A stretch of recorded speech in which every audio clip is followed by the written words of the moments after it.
एक वक्त की बात है। एक छोटे से गांव में एक बुजुर्ग औरत रहती थी। गांव के हर शख्स को वह जानती थी, अपने नरम दिल और मेहरबान मुस्कान की वजह से। चाहे दिन धूप भरा हो या तूफानी, वह हमेशा शांत और खुश रहती थी। लोग अक्सर उसके पास आते, अपनी परेशानियां बताने या सलाह लेने। वह ज्यादा नहीं बोलती थी, मगर उसके शब्द दिल को सुकून देते थे। एक दिन एक जवान औरत उसके पास आई। उसकी आंखें थकी हुई थीं, जैसे वह देर तक रोती रही हो।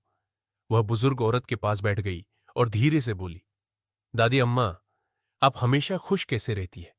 जिंदगी में मुश्किलें भी आती हैं, मगर मैंने आपको कभी उदास नहीं देखा। क्या आप कभी दुखी नहीं होती?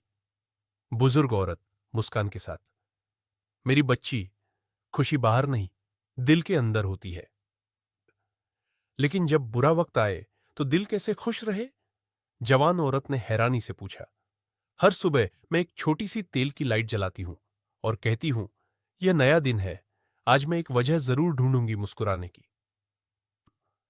जब मैं जवान थी, मेरा पति और मेरे बच्चे थे।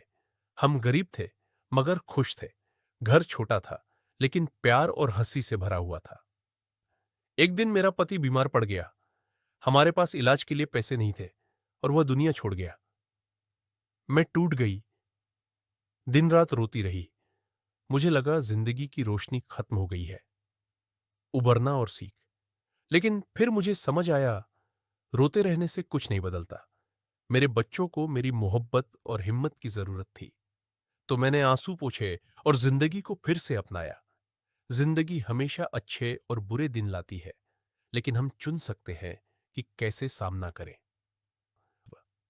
हर दिन एक छोटी खुशी ढूंढो, कभी सूरज की किरणें, कभी पक्षियों की आवाज या किसी प्यारे का शब्द।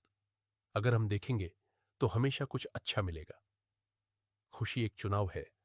अंधेरा देखेंगे तो उदास होंगे, रोशनी देखेंगे तो शुक्रिया कहेंगे। जवान औरत ने दीपक की लौ को देखा और धीरे से मुस्कुराई। शुक्रिया दादी अम्मा, अब मुझे समझ आ गया। उस रात जब वह घर पहुंची, एक छोटा सा दीपक उसके कमरे में था। उसने ध्यान से जलाया और कहा, यह नया दिन है, आज मैं एक वजह जरूर ढूंढूंगी मुस्कुराने की। शुरू में छोटी छोटी खुशियां थीं, सुबह की हवा, बच्चों की हंसी, रोटी की खुशबू। लेकिन धीरे धीरे उसका दिल बदल गया। आज गांव के लोग भी देख रहे थे कि वह हमेशा शांत और खुश रहती है, और वह भी मुस्कुराती है, क्योंकि खुशी बाहर नहीं, दिल के अंदर है। एक छोटी सी रोशनी एक बुजुर्ग औरत के दिल से दुनिया के दिल तक पहुंच गई। लाइक, शेयर, सब्सक्राइब करें और जिंदगी में अपनी छोटी सी रोशनी कभी मत बुझाइए। Short story studio.